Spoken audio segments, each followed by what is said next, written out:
सीधे अब तस्वीरें राज्यसभा की, जहां पीयूष गोयल इस वक्त बोल रहे हैं। उनको मिनिस्टर्स को भी इंट्रोड्यूस नहीं करने दिया। ये शायद ही इस सदन के इतिहास में कभी पहले देखा गया होगा।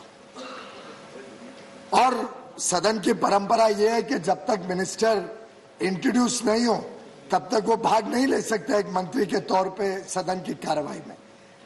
बहुत कोशिश के बावजूद चेयर ने बहुत प्रयास किया, लेकिन विपक्ष के सदस्य तैयार नहीं हुए कि वो माननीय प्रधानमंत्री जी को अपना दायित्व निभाने दें। बहुत पीड़ा के साथ माननीय प्रधानमंत्री जी ने अपने मंत्रियों को इंट्रोड्यूस ना कर सकने के कारण टेबल करना पड़ा अपने मंत्रियों के इंट्रोडक्शन। और वास्तव में ध्यान आता था कि विपक्ष की मंशा क्या थी। विपक्ष को चिंता थी कि इतनी सारी महिलाएं माननीय मंत्री बनी है, इतने सारे सामाजिक वर्ग जो वर्षों वर्षों तक पीड़ित रहे, उनको मौका मिला केंद्र सरकार में एक यूनियन मिनिस्टर बनने का। पहली बार मणिपुर से कोई यहाँ पे यूनियन मिनिस्टर बना, नॉर्थ ईस्ट के इतने मिनिस्टर बने, पूर्वांचल की सम्मान हुआ। पूर्वांचल के प्रति माननीय प्रधानमंत्री जी ने एक इक्वालिटी का मैसेज दिया पूरे देश को। उनसे ये पच नहीं रहा था शायद कि आदिवासी भाई बहनों को, जनजाति समाज से आने वाले भाई बहनों को आज यूनियन कैबिनेट में मौका मिला देश की सेवा करने का। और वास्तव में एक प्रकार से उस पूरे सेशन का टेनर उस दिन दर्शाया गया विपक्ष के द्वारा। उसी के 2 दिन बाद जब माननीय मंत्री श्री अश्विनी वैष्णव जी अपना बयान दे रहे थे, एक विषय जिसपे विपक्ष का ही आग्रह था कि इसके ऊपर खुलासा हो, इसके ऊपर हमें जानकारी मिले, तो माननीय मंत्री खड़े होकर जब बयान दे रहे थे तो पूरे देश ने देखा किस प्रकार का घिनौना बर्ताव मंत्री के साथ किया गया। उनके हाथ से पेपर उठा लिए गए, छीन लिए गए और उनके सामने अड़चन डालने की हर संभव कोशिश की गई कि वो बयान ना दे पाए। और उस समय तो कुछ मान्य सदस्य तो हमारे और आके लगभग अटैक करने की मुद्रा में दिखे।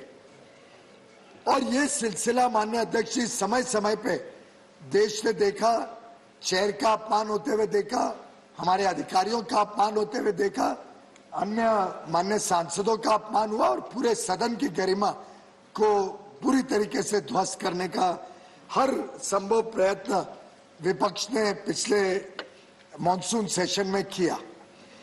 माननीय अध्यक्ष जी, मैं धन्यवाद दूंगा चेयर का, आपका, उपाध्यक्ष जी का और सभी आपके पैनल का और हमारे सभी स्टाफ का जो टेबल पे हैं, जो मार्शल्स हैं, जिन्होंने इतनी गलत बर्ताव के बावजूद संयम रखा, बहुत टॉलरेट किया, बहुत संवेदनशील तरीके से इस विषय को लिया, हर अटैक को सहन लिया बिना कोई उसका विषय बनाते हुए, बिना कोई कंप्लेन करते हुए।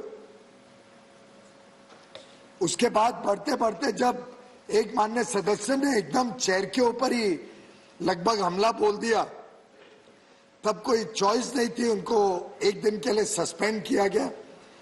उस दिन भी जो दृश्य इस हाउस में हुआ कि दरवाजे बंद होने के बाद भी शीशा तोड़ा गया, दरवाजे का शीशा तोड़ने के कारण कांच कुछ हमारे स्टाफ, सिक्योरिटी स्टाफ को भी लगा, चोट पहुंची, उसमें भी चेयर ने निंदा की और काफी आक्रोश था कई मेंबर्स में कि इसमें एक्शन ली जाए।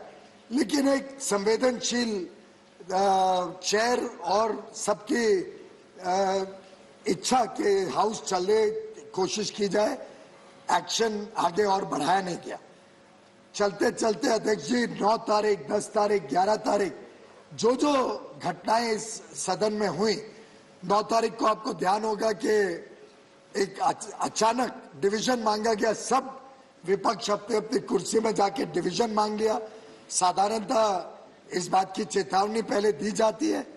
उसके बावजूद जब सडनली डिवीजन मांगा उसमें भी पर्दाफाश हुआ कि 79 votes in favour of the chair थे और 44 वो in favour of the government थे और 44 वोट्स विपक्ष के साथ थे। तो ये भी कोई अगर गलत फहमी फैलाने की कोशिश की जाती है कि विपक्ष के पास नंबर्स हैं या सत्तारूढ़ दल के और हमारे सहयोगी दलों के पास पूर्ण बहुमत नहीं है या बहुमत नहीं है राज्यसभा में, तो ये पूरी तरीके से उस दिन निरस्त हो गया। और ये कई ऐसे मौके आए हैं जिसमें विपक्ष को डिवीजन में अपनी सही ताकत का अंदाजा इस सदन ने दिया है।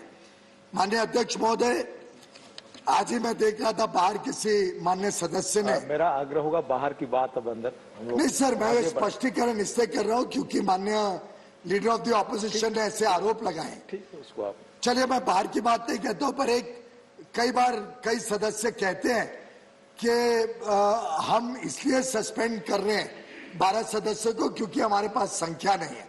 तो सबके सब विपक्ष के माननीय सदस्यों को मैं आमंत्रण देता हूं, आप आइए।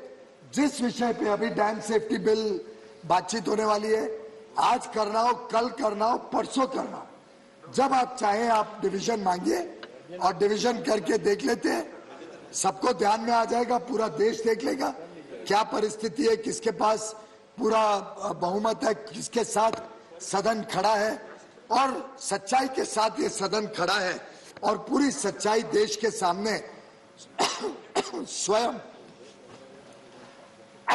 विपक्ष के कुछ साथियों ने देश के समक्ष रखी। माननीय अध्यक्ष महोदय, 11 तारीख की घटनाओं में आपका ध्यान आकर्षित करना चाहूंगा। आपको ध्यान है 11 तारीख को आखिरी दिन था सेशन का, हम सब यहाँ असेंबल्ड थे, पर शुरुआत से कुछ माननीय सदस्यों ने बहुत ही खराब तरीके से यहाँ पे व्यवहार किया। कोई सदस्य लेडी मार्शल्स को अटैक कर रहे हैं और कोई सदस्य एक मेल मार्शल के गले को पीछे से ऐसे लिटरली वांटिंग टू स्ट्रैंगुलेट हिम। और वो तो भगवान की कृपा है क्या हमारे मार्शल्स भी तटस्थ खड़े रहे, नहीं तो सिक्योरिटी कॉर्डन अगर टूट जाता तो मुझे तो चिंता है चेयर का क्या होता, किस प्रकार से चेयर के ऊपर घातक हमला हो सकता था। लेडी मार्शल्स को हमला करना, उनको खींच के कॉर्डन तोड़ने की कोशिश करना, मेल मार्शल के गले को पकड़ के उनको स्ट्रैंगुलेट करने की कोशिश करना। कोई माननीय सदस्य आपके लेफ्ट में जो टेबल है उस पर चढ़ के एलईडी स्क्रीन तोड़ने की कोशिश कर रहा था। 2 माननीय सदस्य यहाँ पे, एक सदस्य दूसरे सदस्य के गले में पट्टा बांध के और यहाँ घूम रहे हैं। मतलब वो एक्चुअली कॉटन की रोप थी, देख के डर लगता था, खास तौर पे क्योंकि जब वो दूसरी सदस्य एक बार यहाँ अनकॉन्शियस हो चुकी थी और यहाँ पे ऐसा प्रदर्शन करना इस उच्च सदन में, क्या गरिमा रहेगी इस सदन की और क्या हमारे माननीय विपक्ष के सदस्यों की गरिमा देश ने उस दिन देखी कि न्यूज बना के यहाँ पे घुमाना। माननीय Prahlad Joshi ji parliamentary affairs minister और मैं, हम बाहर आ रहे थे तो हमें आने नहीं दिया आपके चेंबर से हमारी कुर्सियों तक। कुछ माननीय सदस्यों ने दूसरे सदस्य को कॉर्डन की तरफ फेंका, एकदम ढकेला, फिर उनको खींच के बाहर निकाला। 4-5 सदस्यों ने पेपर्स और फाइल्स फाड़ फूड़ के चेयर के ऊपर टेबल ऑफिस पे फेंकने का काम किया। ये जिस प्रकार की घिनौनी हरकतें, विस्लिंग, हूटिंग, कोई माननीय सदस्य अपनी बात रखना चाह रहे हैं तो प्लेकार्ड से उसको ब्लॉक करना। कोई 2 सदस्य यहाँ पे वीडियो रिकॉर्डिंग ले रहे थे और वो वीडियो रिकॉर्डिंग बाहर जाके यूट्यूब पे दिखा रहे हैं। पर ये सब चीजों को देखते हुए संयम जब पूरी हद के पार हो गई और माननीय चेयर की जो पीड़ा हमने उस दिन देखी, तो हमने डिमांड किया कि एक कमेटी बनाई जाए। कमेटी सब जांच करके इसका सबसे उनकी भी वर्जन ले सकती थी, पूरे कार्रवाई सदन की देख सकती थी मॉनसून सेशन की, और तय कर सकती थी किस पे एक्शन लेना, किस पे आगे कैसे सदन अच्छी तरीके से नियंत्रण में चले, ये चिंता कर सकती थी। लेकिन माननीय चेयर के हर प्रयत्न के बावजूद कई विपक्ष के दलों ने रिफ्यूज कर दिया कि हम इस कमेटी के पार्ट नहीं बनेंगे। ऐसी परिस्थिति में 11 तारीख आखिरी तारीख थी मॉनसून सेशन की, तो स्वाभाविक था कि अर्लीस्ट अपॉर्चुनिटी कल थी, जो पहला दिन था नए इस हाउस का। और जैसा माननीय चेयर ने कहा, house is a continuing institution, और हाउस में इस प्रकार की गिरोनी हरकत करना और फिर कहना कि अब वो तो सेशन खत्म हो गया, अब कोई कार्रवाई नहीं हो सकती, ये तो मेरे ख्याल से ना न्यायिक है और ना इस सदन की गरिमा देश के सामने बढ़ाएगा। इसलिए हमने आपसे दरख्वास्त की थी कि इस कार्रवाई इनके जो हरकतें थी इसको ध्यान में दिया जाए, और उन मेंबर्स जिन्होंने 11 अगस्त को ये सब हरकत की थी, क्योंकि वो आखिरी दिन की हरकत थी, तो नया जब कन्वीन हुआ सेशन पहले दिन ही हमने ये एक्शन लेने का प्रस्ताव रखा, और ये प्रस्ताव इस सदन ने पारित किया। सदन का निर्णय है कि 12 एमपी जाए, लेकिन मैं ये भी कहना चाहूंगा माननीय अध्यक्ष जी कि ये पूरा सदन चाहता है कि सब हमारे माननीय सदस्य भाई बहन आए, सदन की कार्रवाई